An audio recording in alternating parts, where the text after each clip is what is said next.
하나님, 우리를 최고의 축복의 자리, 최고의 응답의 자리에 있게 하신 주님을 찬양합니다. 그리스도 이름만 높여지는 축복의 자리인 것을 찬양합니다.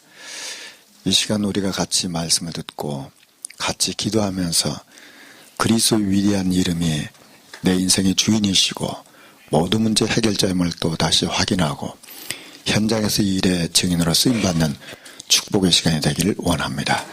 주의 성령이 도우시고 역사하여 주옵소서. 주 예수 그리스도 이름으로 기도합나이다. 우리 성경 말씀 보시겠습니다. 마태복음 22장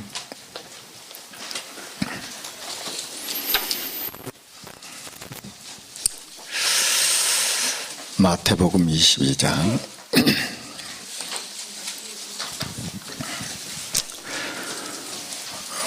41절부터 한번 보시겠습니다. 41절부터 46절까지 우리 한 절씩 교도가 하시겠습니다. 바리새인들이 모였을 때에 예수께서 그들에게 물으시되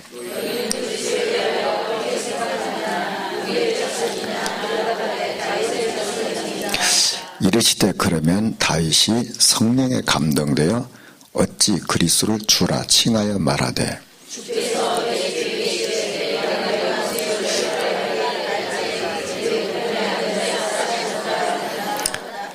다윗이 그리스도를 주라 칭하였은즉 어찌 그의 자손이 되겠느냐 하시니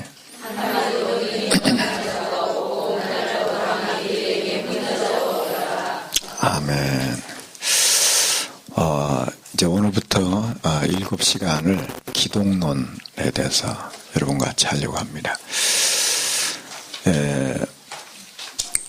이 기독론이란 말이 만약 그리스도론이라 그런 말이거든요. 그래서 신학의 이 조직 신학에서 분야가 이렇게 있어요. 그래서 지금까지 이제 우리는 성경론, 그 다음에 이제 신론 얘기했고, 그 다음에 이제 인간론 얘기했고, 이제 나머지 시간은 기독론 이렇게 합니다. 근데 이제 여기에서 우리가 좀 이제 짚고 넘어가야 될 게 뭐냐면 신학이라고 하는 것은 여러 분야를 이렇게 쭉 공부해 나가는 거거든요. 근데 특별히 이제 조직신학에서 이렇게 쭉 분야를 해갑니다. 또 이제 다음에는 뭐 성령론, 구원론, 또 교회론, 종말론 이렇게 나갈 거거든요. 이렇게 하다 보면 잘못하면 어떤 그 오류에 빠질 수 있냐면은 그 학문이 이렇게 조각조각 될 수가 있어요. 근데 우리 그 공부하는 데는 쪼각쪼각 공부해야 되거든요. 근데 나중에 다 되어지면은 종합을 이제 하게 될 테인데, 결국은 성경의 가장 핵심은 뭘까요? 성경의 가장 핵심은 뭘까요? 신학의 가장 큰 핵심은 뭘까요?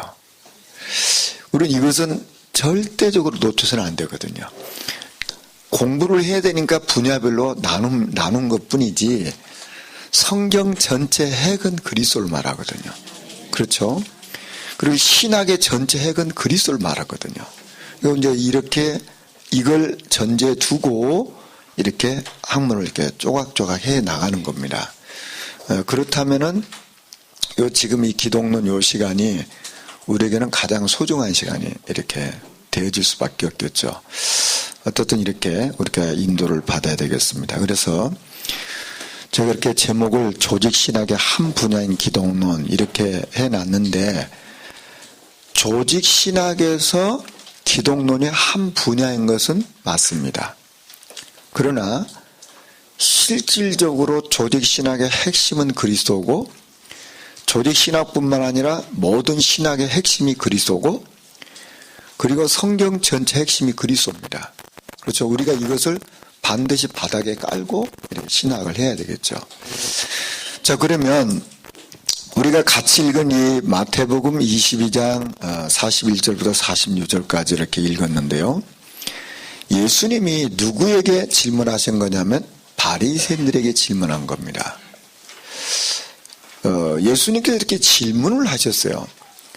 이건 굉장히 중요한 얘기 아니겠습니까? 예수님의 질문의 내용이 뭐죠?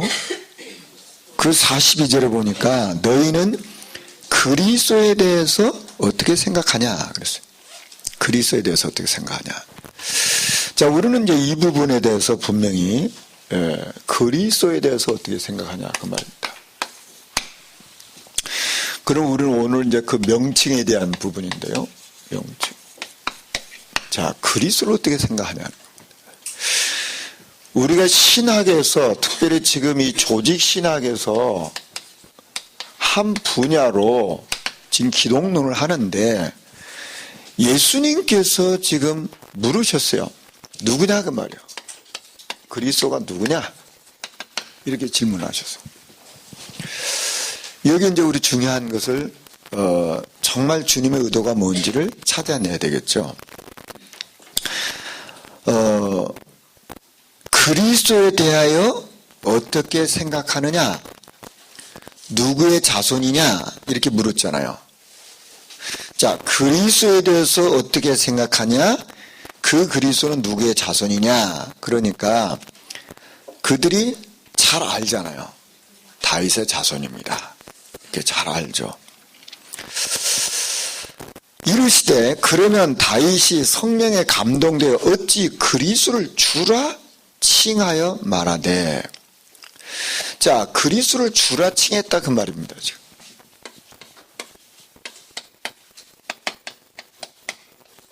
(46절까지) 이렇게 설명하죠.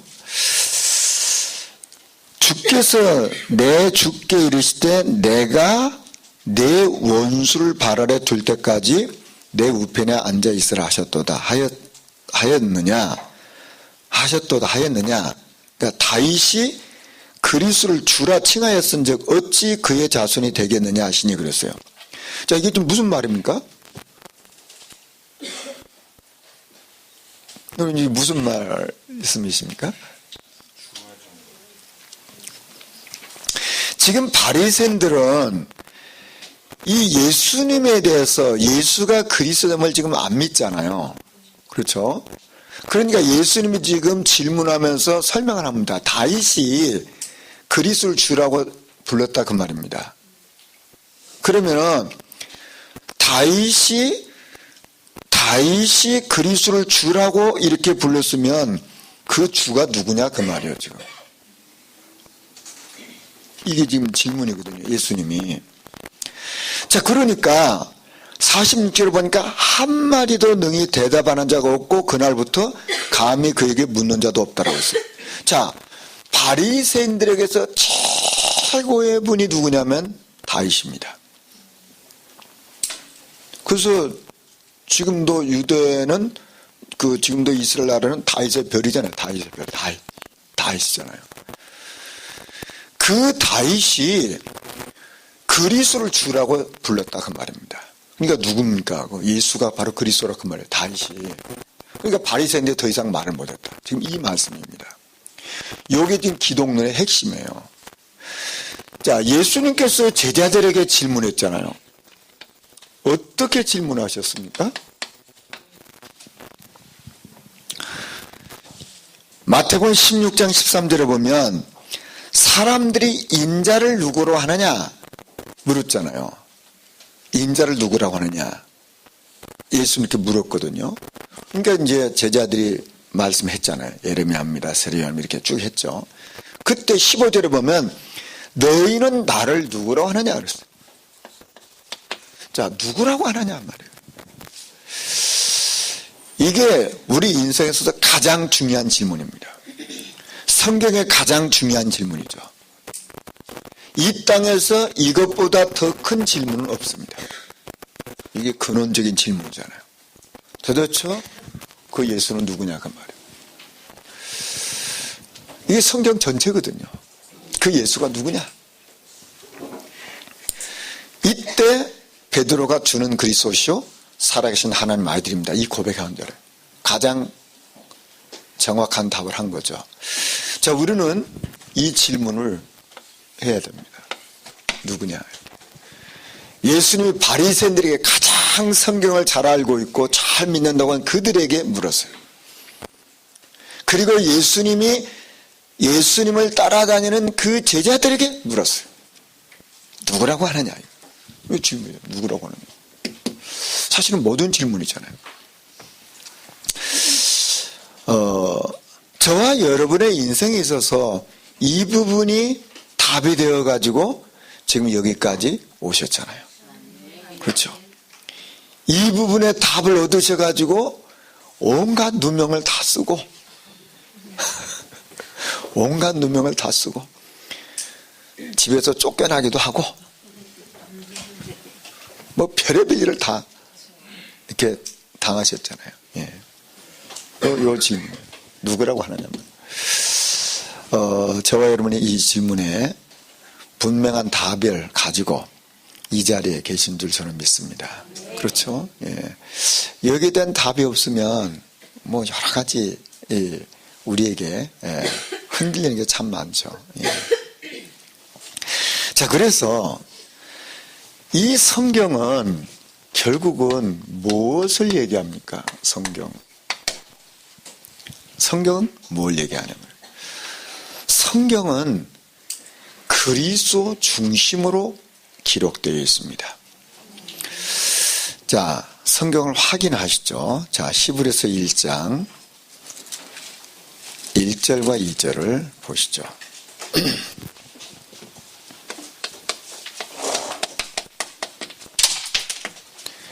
히브리서 1장 1절과 2절 보면 옛적에 선지자들을 통하여 여러 부분과 여러 모양으로 우리 조상들에게 말씀하신 하나님이, 이게 지금 무슨 말이죠? 구약성경 전체를 말씀하는 거죠. 구약성경 전체를 지금 말씀하는 겁니다. 이 모든 날 마지막에는 아들을 통하여 우리에게 말씀하셨으니 이 아들을 만유의 상속자로 세우시고 또 그로 말미암아 모든 세계를 지으셨느니라. 자, 성경 전체는 누구에 대한 얘기냐? 아들에 대한 얘기입니다. 아들. 요한복음 3장 16절 하나님이 세상을 이처럼 사랑하사 독생자를 보내주셨어요. 그 아들. 자, 그러니까 구약성경 전체가 뭘 말합니까? 그 아들. 그 얘기잖아요. 그 아들 보내겠다. 메시아 보내겠다. 그 말이잖아요. 신약성경 전체는 뭡니까? 그 아들이 오셨단 말이에요. 그가 누구냐? 그리스도라 그 말이잖아요. 자, 그러니까 성경 전체가 바로 뭐냐면 그리스도 중심으로 성경은 우리에게 말씀하고 있는 거예요. 그러니까 구약 성경에 선지자들을 통해서 여러 부분과 여러 모양으로, 그래서 여러 부분과 여러 모양으로 여인의 후손으로 희생제사의 주인공으로 처녀가 아들 낳으니 무슨 노뱀 언약궤 방주 전부 다 이거잖아요. 자, 그러니까 이 아들 그분을 보내겠다 그 말이에요. 그게 성경 전체거든요. 그래서 그 아들을 통해서 지금 모든 일을 이루셨단 말이에요. 이게 성경 전체거든요. 그래서 고린도후서 1장 20절에 그렇게 말씀하고 있거든요.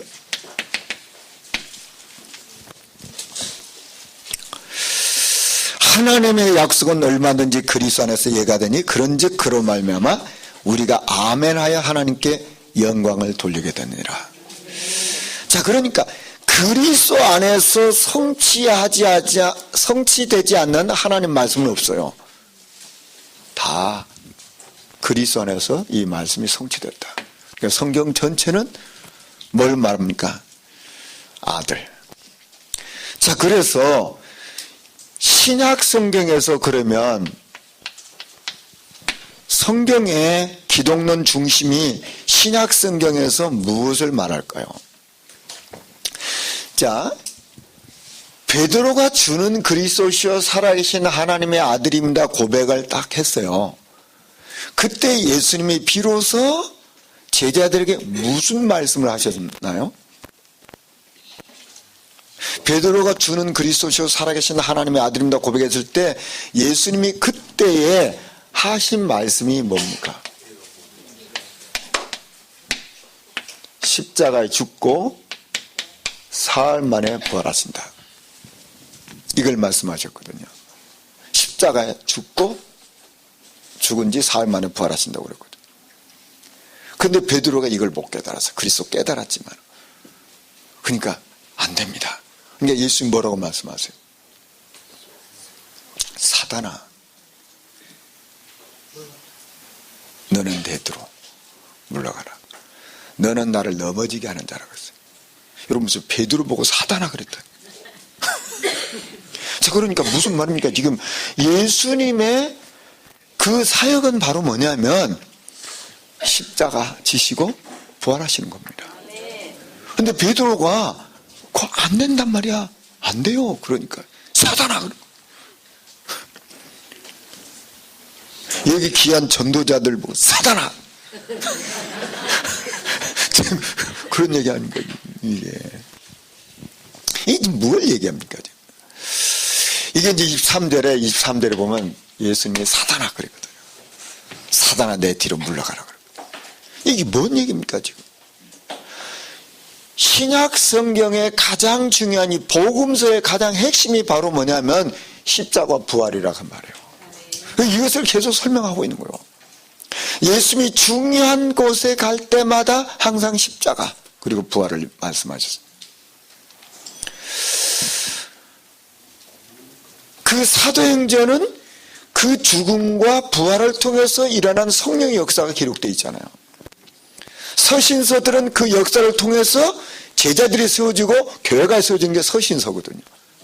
그리고 계시록은 이제 그 그리스도가 부활하셔서 완전히 승리하시고 이제 이 땅에 하나님 나라가 임하는 걸 설명하는 거거든요. 이게 지금 신약 성경이에요. 그래서 신약 성경이 바로 뭐냐? 기독론 중심이라 그 말입니다. 이 기독론 중심이요. 여기 이제 신약 성경 전체란 말이에요. 전체. 이게 깔려가지고 십자가와 부활이 깔려서. 자, 그러면 구약 성경은 어떻습니까? 그러면 구약 성경. 자, 구약 성경에는 십자가, 부활, 그리스도 이런 단어가 안 나옵니다. 그런데 어떻게 구약이 그러면 그리스도 중심입니까? 이렇게 질문할 수 있잖아요. 자, 누가복음 24장.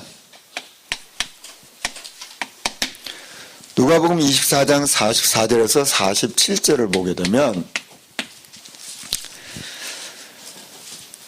선지서와 시편과 율법에 쓰이는 모든 것이 누구를 가리켜 하는 말이냐? 나를 가리켜서 하는 말이다 그 말이에요.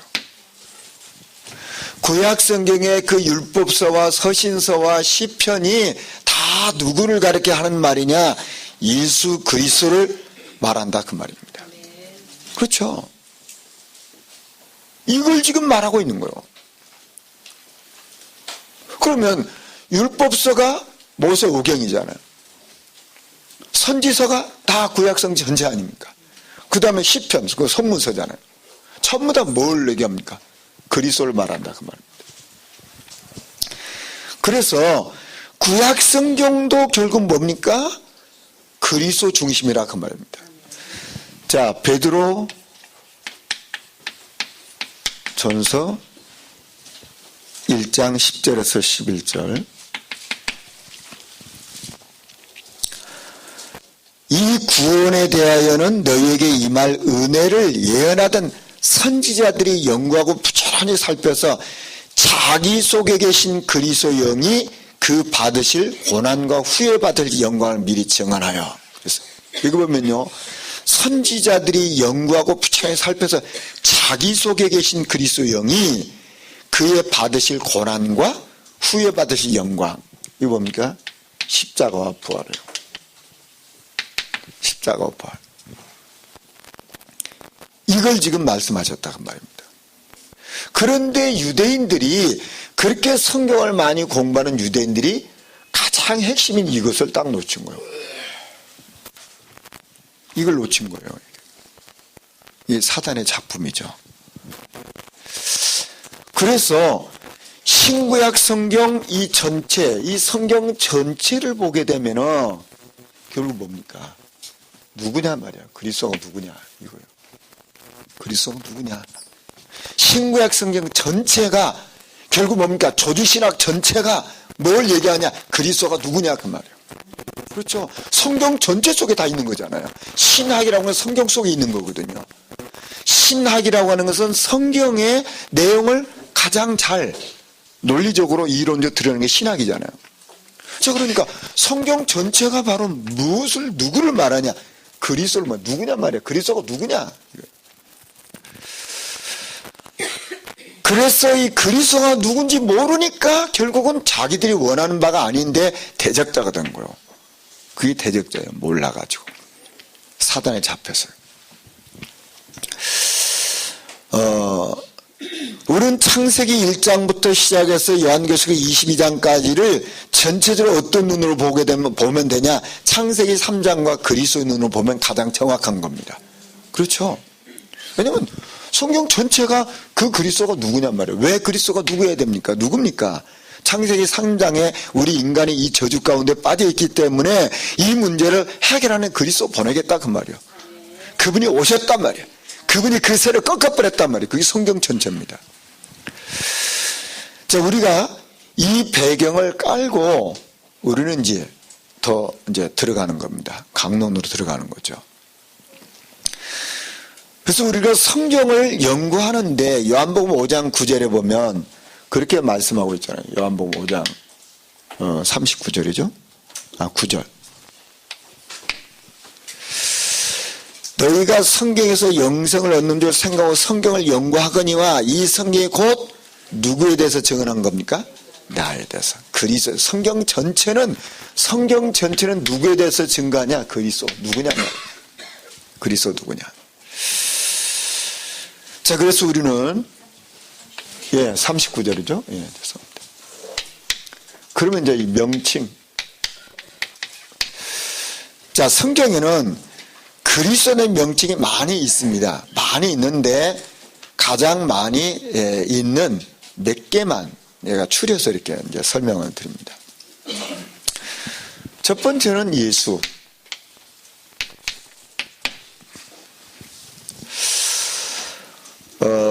마태복음 1장 21절에 보면 천사가 말한 예수라 하라.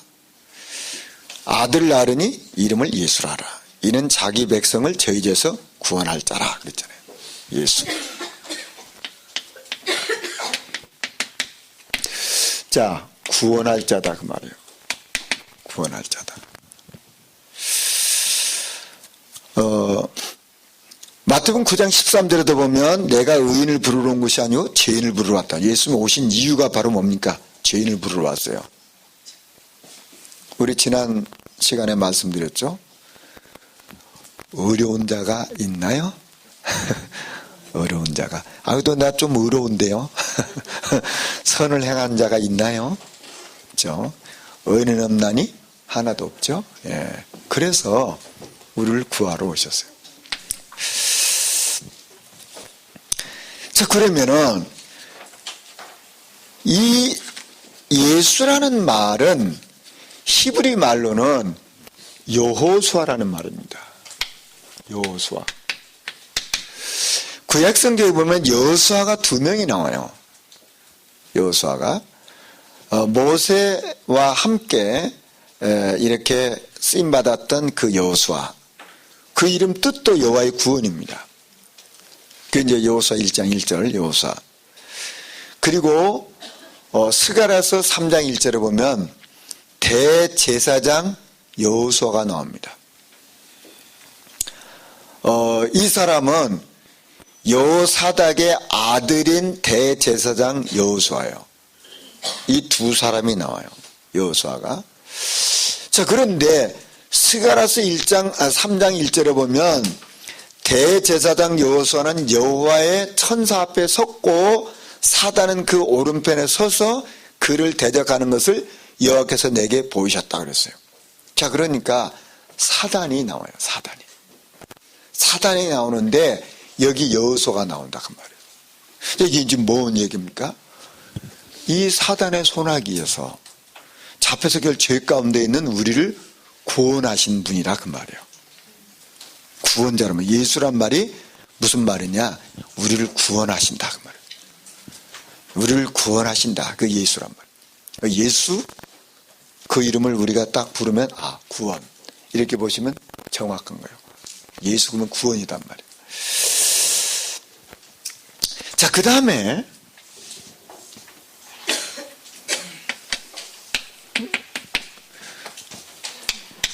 두 번째는 그리스도입니다. 우리가 그리스도라는 말을 많이 사용하죠. 마태복음 1장 1절에 보면 아브라함과 다윗의 자손 예수 그리스도의 세계라 이렇게 말씀하고 있잖아요. 예수 그리스도의 세계라. 그게 무슨 말입니까? 그 언약의 계보를 따라서 오신 그리스도라 그 말입니다. 이게 이제 우리 다음 시간에도 말씀드리겠지만은 그 예수 그리스도는 그 혈통으로 다윗의 혈통을 따라서 옵니다. 다윗의 혈통을 따라서 온다는 것은 바로 뭡니까?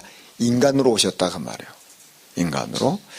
어떻든 그리스도 그러면 그리스도는 기름 부음 받은 자라 그런 뜻이잖아요.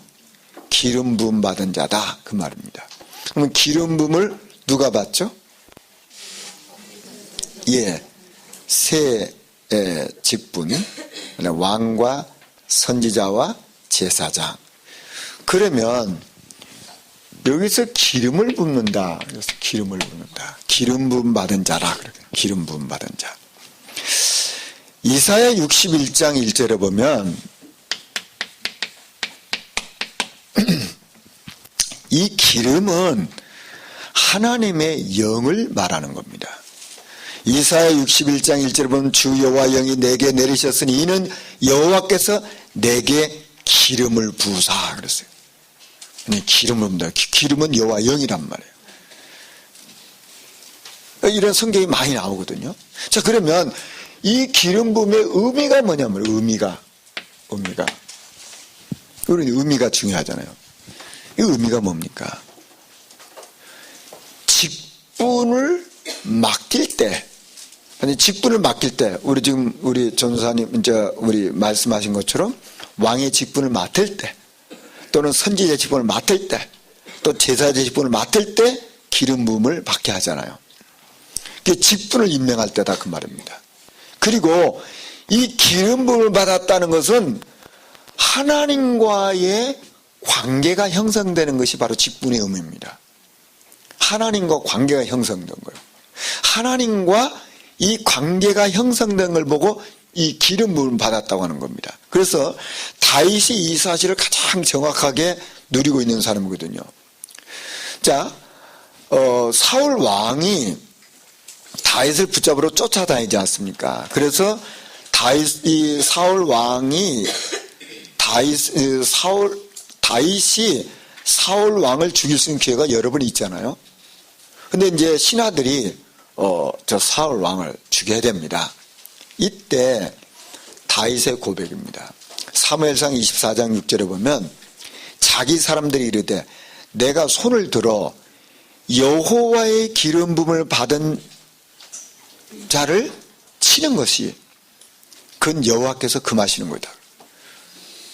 자, 무슨 말입니까? 지금 이 기름 부음 받았다는 것은 하나님이 하신 일이고 하나님과 관계된 일인데 우리가 그 일을 해서는 안 된다 그 말이에요. 이건 신성한 관계라 그 말이에요. 물론 사울 왕이 인간적으로 잘못됐고 하나님 앞에 이렇게 이제 버림받은 사람인데 어떻든 기름 부음 받은 자래요. 자, 그렇기 때문에 이 사람을 치는 것은 결국 하나님이 원하는 게 아니란 말이에요. 그러니까 이 신성한 관계를 설명하는 거예요. 자, 그리고 이 기름 부음 받은 자에게 기름 부음을 통해 가지고 그 하나님의 그 언약이 전달되는 거예요. 하나님의 언약이 전달되는 거예요. 그래서 사무엘 선지자가 다윗에게 와서 기름을 부었다. 사무엘상 16장 13절에 말씀하고 있잖아요. 그 기름을 부었다는 건 바로 뭡니까? 그 언약이 그에게 전달되는 거예요. 자, 이런 의미가 여기에 다 있다 그 말입니다. 기름이라는 말이. 자, 그래서 이렇게 우리가 그리스도 그러면 이렇게 직분의 그 성령의 역사고 그 직분과 그리고 하나님과의 그 관계와 그리고 그 언약의 전달 이런 것이 다 복합되어 있는 것이 기름 부음 받은 자예요. 그게 바로 그리스도라 그 말입니다. 자, 이 부분은 이제 너무 중요하기 때문에 앞으로 한 3시간 이렇게 할 예정입니다. 자, 그때 가서 더 다 자세히 이렇게 하겠습니다. 그 다음에 인자란 말은 인자.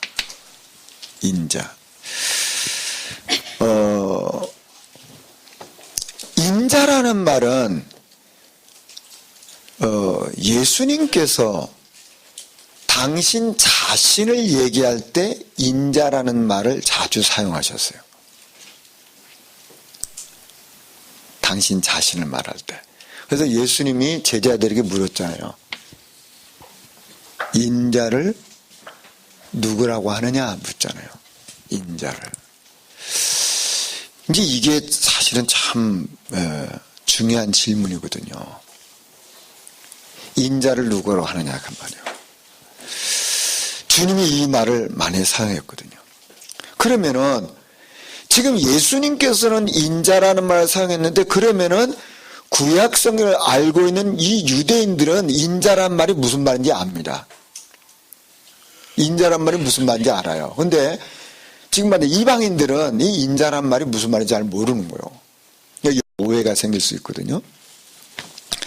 다니엘서 7장 13절과 14절에 보면 내가 또 밤 이상 중에 보았는데 인자 같은 이가 하늘 구름을 타고 와서 옛적부터 항상 계신 자에게 나와 그 앞에 인도되며 그랬어요.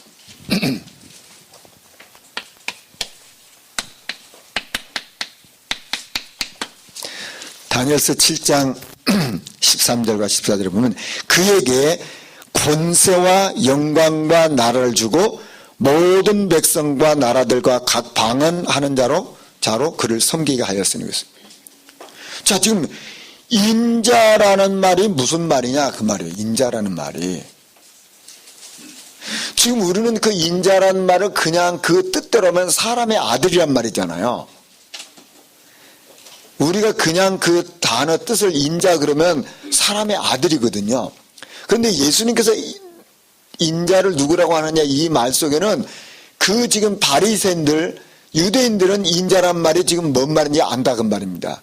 그 인자가 바로 다니엘서 7장 13절이에요. 7장 13절 14절이라 그 말입니다. 자, 그럼 찾아보시죠. 다니엘서 7장 13절과 14절 찾아보시죠.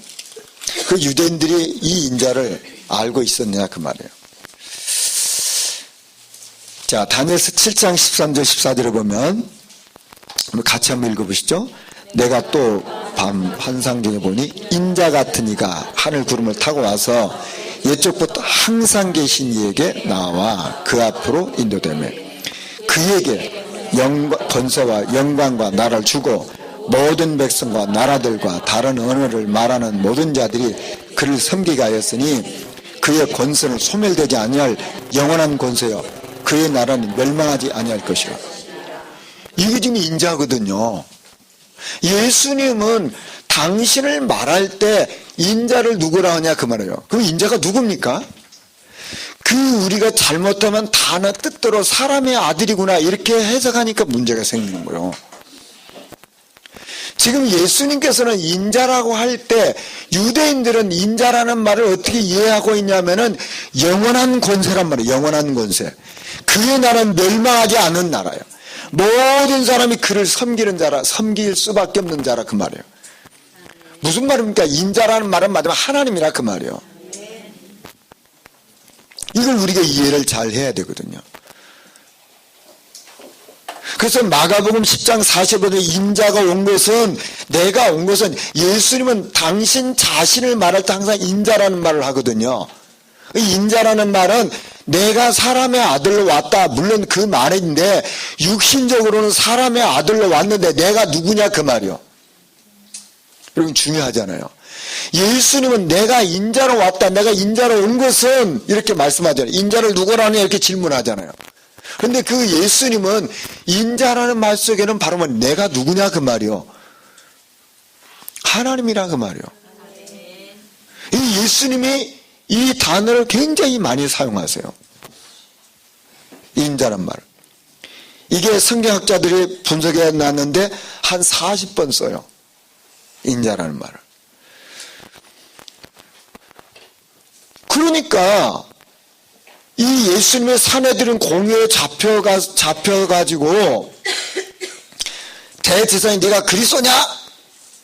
이렇게 물었거든요. 네가 그리스도냐? 그러니까 예수님이 뭐라고 말하는지 아십니까? 인자가 구름을 타고 오는 것을 보게 될 것이라고 말해요. 그 말은 이 말은 이 유대인들 바리새인 다 안단 말이에요. 이게 지금 다니엘서 이거란 말이에요. 이거. 구름 타고 온단 말이에요. 그러니까 참남대도다. 그래가지고 예수님이 십자가 못 박는 거예요. 예수님이 내가 누구냐 말이에요. 내가 하나님이라 그 말이에요. 자, 그러니까 인자. 사람의 눈으로 볼 때는 그렇게 되는데 결국은 바로 뭡니까? 인자라는 말은 결국은 거기에 하나님 자신이다 그 말이에요. 하나님 자신. 하나님 자신이라는 말이에요. 인자. 이 예수님이 스스로 인자를 누구라 하느냐 이렇게 말씀하고 있는 거예요. 자, 그 다음에 하나님의 아들입니다.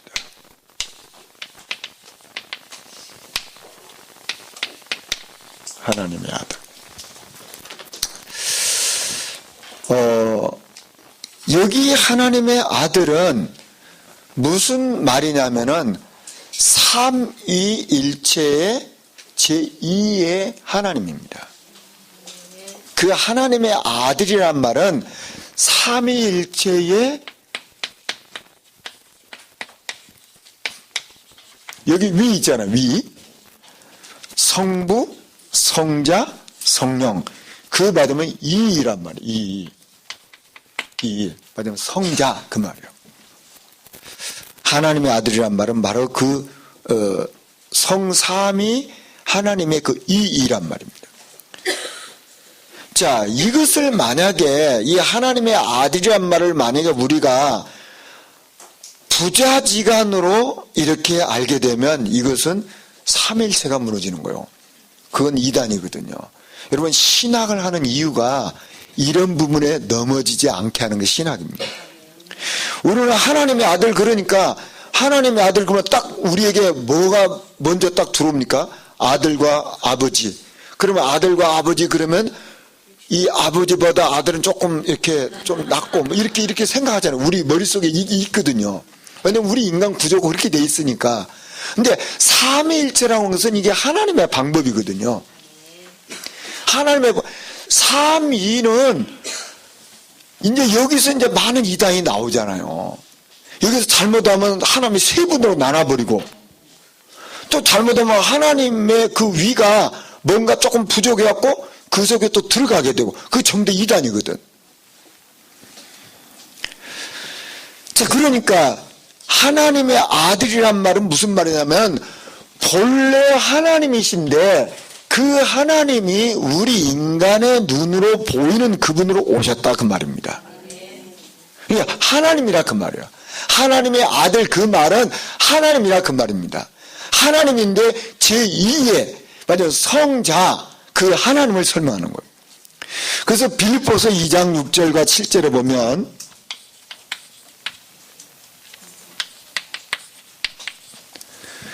그는 근본 하나님의 본체시나 그랬잖아요. 근본 하나님의 본체시나 하나님과 동등됨을 취하지 아니었다. 그래서 예수님께서 스스로 뭐라고 말씀하십니까?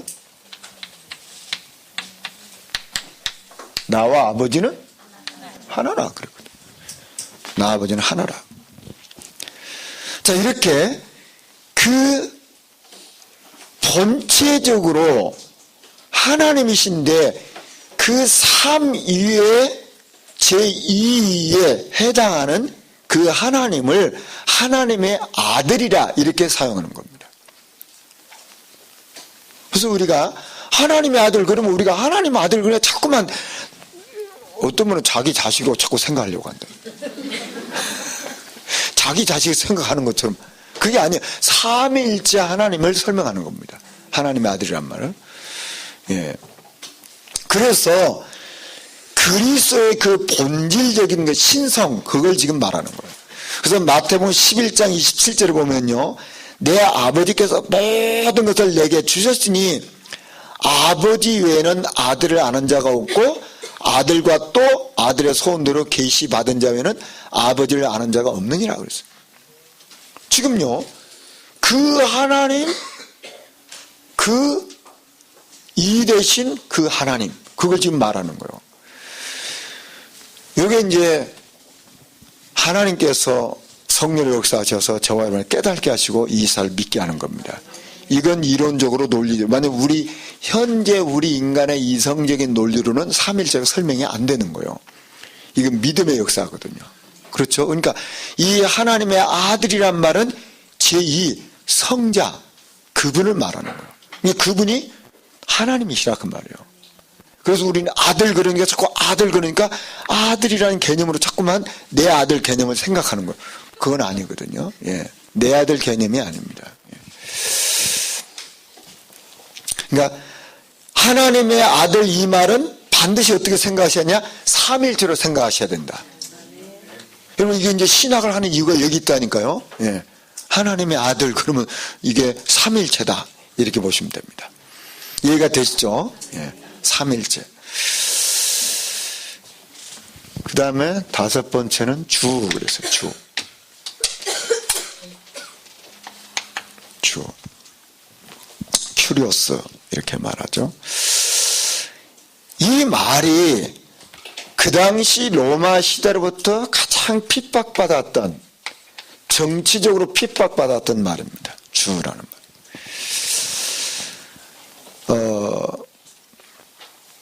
무슨 말입니까? 주인이란 말이에요. 주일. 자, 그래서 이 구약 성경에는 여호와와 동격이거든요. 여호와 동격이 주라는 말입니다. 이것을 신약 성경에서는 최고의 권위의 표현으로 하나님과 동의어로 주라는 말을 사용했어요. 자, 그러니까 이 주라는 말도 하나님과 동의어입니다. 그러니까 하나님보다 조금 낮은 그 주님이 아니고 하나님과 동의어라 그 말이에요. 그게 좀 주라는 말이에요. 마가복음 12장 36절을 보면 다윗이 성령에 감동되어 말하되 주께서 내 주께 이르시되 내가 내 원수를 내 밥 아래 둘 때까지 내 우편에 앉았으라 하셨도다. 이렇게 주 그러거든요. 자, 그 다음에 또 누가복음 2장 11절에 보면요. 예수님이 태어났을 때죠. 오늘 다윗의 동네에 너희를 위하여 구주가 나셨으니 곧 그리스도 주신이라고 했어요. 그리스도 주신이라고 했어요. 자, 이게 뭡니까? 하나님이라 그 말입니다. 하나님. 그 주라는 말은 하나님과 동격이에요. 그래서 에베소서 1장 21절에도 보면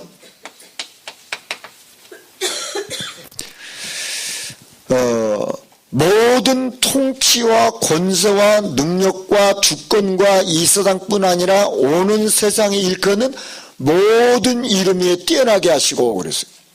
자, 이분이 누굽니까? 주라 그 말이에요. 주. 자, 그리고 하나님의 독생자도 그리스도 신성을 그렇게 나타내는 그런 부분입니다. 자, 이렇게 보시면 되겠고요.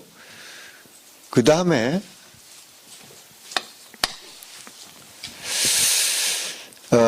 우리가 이제 확인할 게 뭐냐? 확인할 게.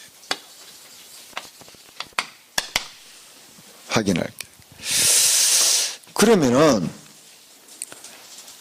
정말 이 분이 나의 주인이시고 우리 가정의 주인이시고 우리 교회의 주인이시고 이 세상 만물의 주인이시냐 그 말이에요. 이게 이제 가장 중요한 질문이죠.